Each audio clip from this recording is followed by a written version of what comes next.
بسم الله الرحمن الرحيم.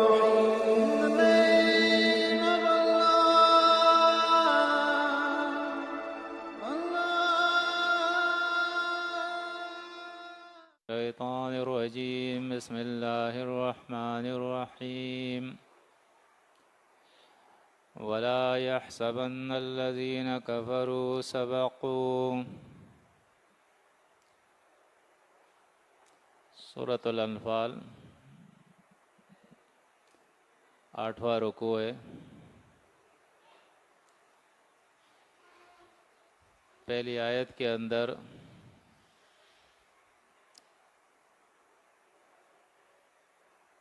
کافروں کو متنبع کیا جا رہا ہے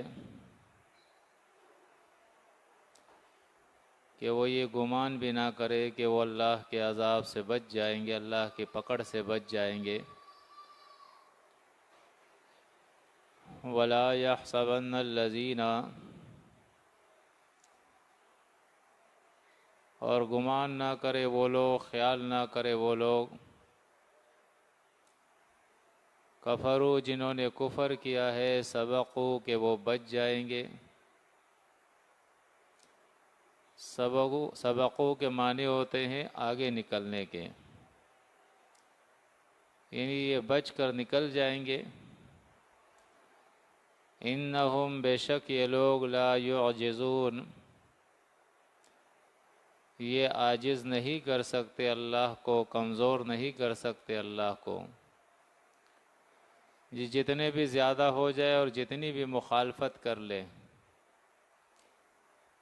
یہ اللہ کو کمزور نہیں کر سکتے. اب دوبارہ قاعدے سکھائے جا رہے ہیں مومنین کو جہاد کے لیے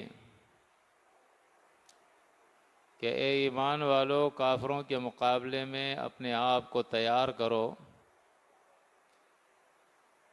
وَأَعِدُّوا لَهُمْ اور تیار کرو ان کے لیے، مَا اسْتَطَعْتُمْ جتنی تمہاری طاقت ہو، جتنا تمہارا بس چلے. من قوت، قوت سے یعنی جنگی سامان سے ان کے لیے تیاری کرو. وَمِن رِبَاطِ الْخَيْلِ اور گھوڑوں کو تیار کرنے سے،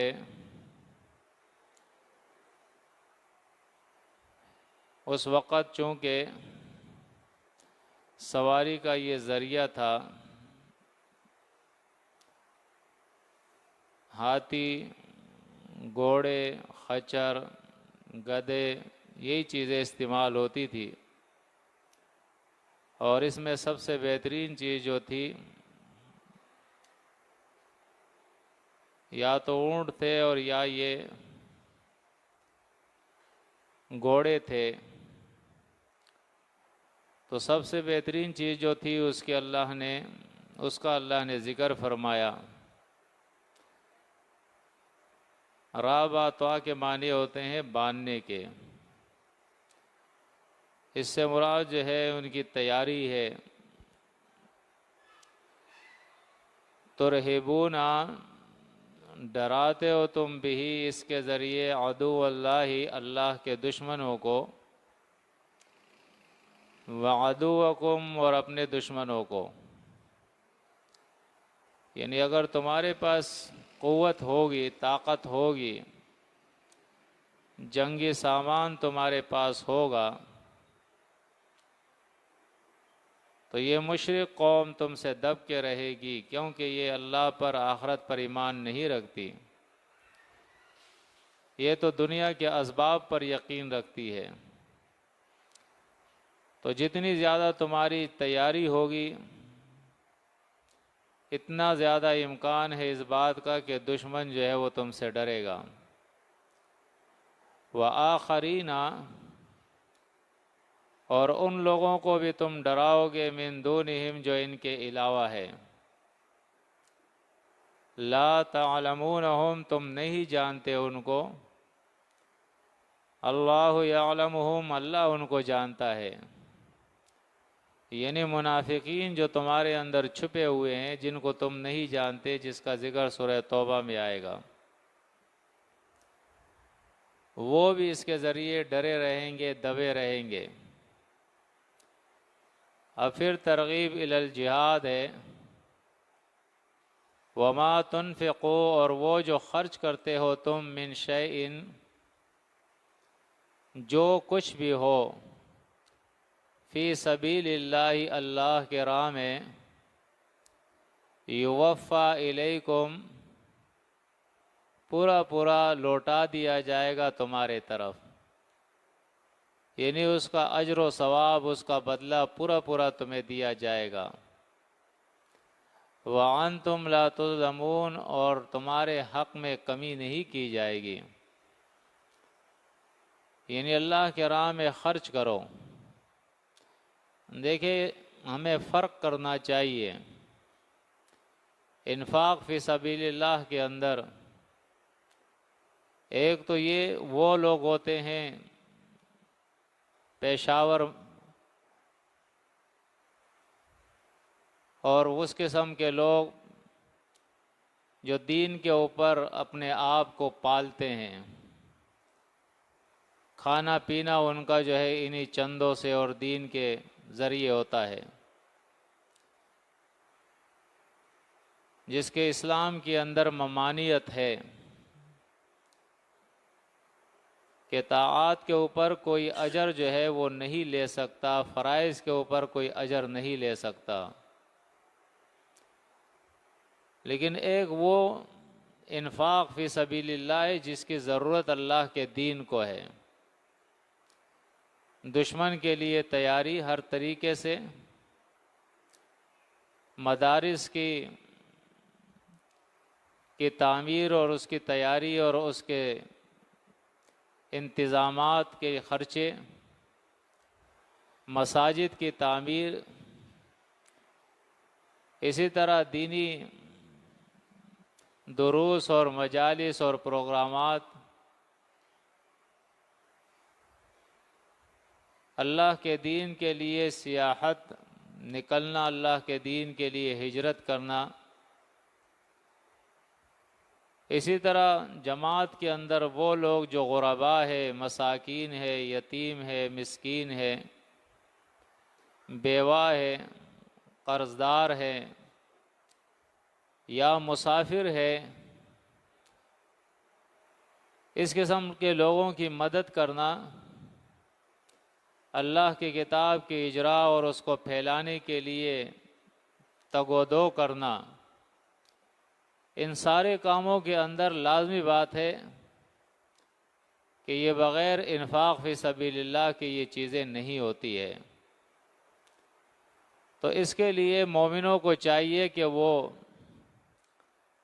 دل کھول کر اللہ کے راہ کے اندر خرچ کرے اعتدال کے ساتھ، کیونکہ یہ جو کچھ ہم خرچ کریں گے اللہ کے راہ میں تو اللہ کا وعدہ ہے کہ تمہارے ساتھ کسی قسم کا ظلم نہیں ہوگا، تمہارا دیا ہوا تمہیں واپس لوٹا دیا جائے گا پورا پورا، بلکہ زیادہ دیا جائے گا۔ ایک خرچ کرو گے تو 10 ملیں گے، 700 ملیں گے۔ اب دوسرا قاعدہ سکھایا جا رہا ہے، یہ 8واں قاعدہ تھا وَأَعِدُّوا لَهُم مَّا اسْتَطَعْتُم مِّن قُوَّةٍ وَمِن رِّبَاطِ الْخَيْلِ، اور 9واں قاعدہ ہے وَإِن جَنَحُوا لِلسَّلْمِ، اور اگر یہ لوگ یعنی یہ مشرکین، یہ کافر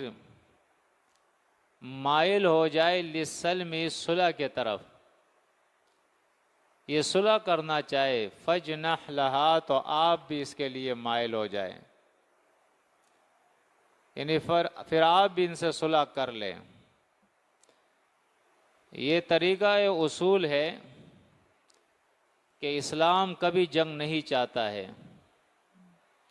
اسلام ہاتھ بند کر کے رکھتا ہے، لیکن کفر جب جنگ کی ابتدا کرتا ہے تو پھر اسلام کا یہ طریقہ ہے کہ جب تک کفر کی قوت جو ہے وہ ختم نہ ہو جائے، اسلام غالب نہ ہو، اس وقت تک وہ جنگ اسلام ختم نہیں کرتا۔ اور کبھی بھی اسلام پھر مومنوں کو یہ اجازت نہیں دیتا کہ وہ درخواست کرے صلح کی۔ صلح کی درخواست جو ہے وہ کافر اور مشرک ہی کریں گے۔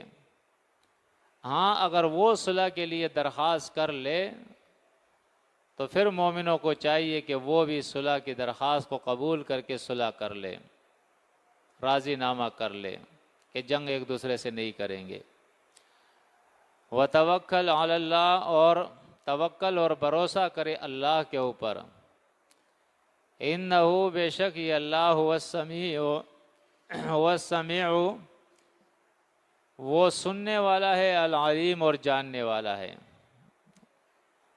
وَإِن يُرِيدُوا، اور اگر یہ لوگ ارادہ رکھتے ہیں، چاہتے ہیں یہ لوگ،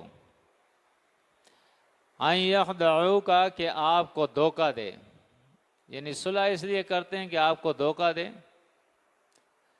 فَإِنَّ حَسْبَكَ اللَّهُ، تو بے شک اللہ کافی ہے آپ کے لیے، آپ اس کی پرواہ نہ کریں۔ اگر یہ صلح کا پیغام دے تو آپ صلح کریں، اگر یہ دھوکے کا ارادہ رکھیں گے تو اللہ آپ کے لیے کافی ہے، آپ کی مدد وہ کرے گا۔ هو الذی، وہ اللہ، ایدک، جس نے مضبوط کیا ہے آپ کو، بنصرہ، اپنی مدد سے، وبالمؤمنین، اور مومنوں کے ساتھ۔ تو دیکھیں یہاں اشارہ ہے اس طرف کہ مومنین وہ لوگ ہیں جن سے جماعت کو قوت ملتی ہے، جن سے امیر جماعت کو قوت ملتی ہے۔ لیکن جن لوگوں سے جماعت کے اندر انتشار ہو، جماعت کمزور ہو، جماعت کے اندر رکھنے پڑے، امیر جماعت جو ہے اس کے خلاف سازشیں کرے، تو ایسے لوگ اللہ کی نظر کے اندر مومن نہیں ہو سکتے ہیں۔ فرمایا هو الذی، وہ اللہ، ایدک، جس نے مضبوط کیا آپ کو، بنصرہ، اپنی مدد کے ساتھ، وبالمؤمنین، اور مومنوں کے ساتھ، وَأَلَّفَ بَيْنَ قُلُوبِهِمْ، اور الفت پیدا کر دی ان کے دلوں کے درمیان، محبت پیدا کر دی ان کے دلوں کے درمیان۔ قرآن مجید کے اندر مختلف صورتوں کے اندر، سورۃ آل عمران، سورۃ انفال، سورۃ فتح، مختلف صورتوں کے اندر اللہ نے مومنین کی یہ صفت بیان کی ہے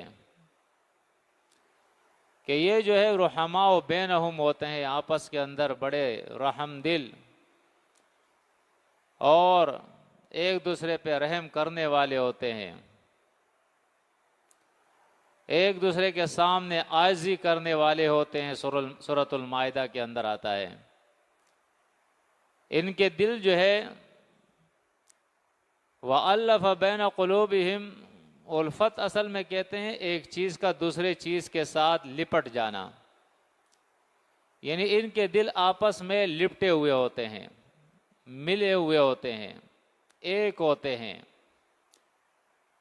اور یہ اللہ کی اتنی بڑی نعمت ہے کہ اللہ فرماتا ہے لو انفقت ما فی الارض جمیعا، لو انفقت، اگر آپ خرچ کر دیتے، ما، وہ سارے وسائل، ساری دولت، فی الارض، جو دنیا میں ہے، جمیعا، سب کے سب، یہ ساری دولت بھی اگر آپ خرچ کر دیتے، ما الفت بین قلوبہم، تو آپ محبت نہیں پیدا کر سکتے ان کے دلوں کے درمیان۔ ولیکن اللہ، لیکن اللہ نے، الف بینہم، محبت پیدا کی ہے ان کے درمیان۔ تو یہ خالص اللہ کے لیے محبت ہے جو اللہ نے پیدا کی ہے ان کے دلوں کے اندر۔ یہ دنیا کے وسائل اور دنیا کی دولت سے یہ محبت پیدا نہیں ہوتی ہے، اور یہ واحد اس جماعت کی صفت ہے، دنیا کی کسی جماعت میں یہ صفت نہیں ہوتی ہے، وہ لالچی لوگ ہوتے ہیں۔ عارضی محبتیں ان کی ہوتی ہے، دل ان کے جو ہے شتہ قرآن کہتا ہے الگ الگ ہوتے ہیں۔ کاش کہ اس دور کے مومن جو ہے اس بات کو سمجھ جائے، انہو بے شک یہ اللہ عزیز غالب ہے، حکیم حکمتوں والا ہے۔ پھر تسلی دی جا رہی ہے نبی کریم صلی اللہ علیہ وسلم اور مومنین کو، یا ایھا النبی، اے نبی، حسبک اللہ، کافی ہے آپ کے لیے اللہ، ومن اتبعک، اور کافی ہے اللہ ان کے لیے جو آپ کی پیروی کرتے ہیں، آپ کے تابعدار ہیں، من المؤمنین، مومنوں میں سے۔ اگرچہ یہاں بعض لوگوں نے ڈنڈی ماری ہے ترجمے کے اندر کہ اے نبی، آپ کے لیے اللہ کافی ہے اور آپ کے لیے وہ جو آپ کے تابعدار مومنین ہیں وہ کافی ہے، تو یہ ترجمہ غلط ہے، کیونکہ قرآن مجید سے یہ بات ثابت ہے کہ حسبیت یہ صفت ہے اللہ کی۔ الیس اللہ بکاف عبدہ، اپنے بندے کے لیے اللہ کافی ہے۔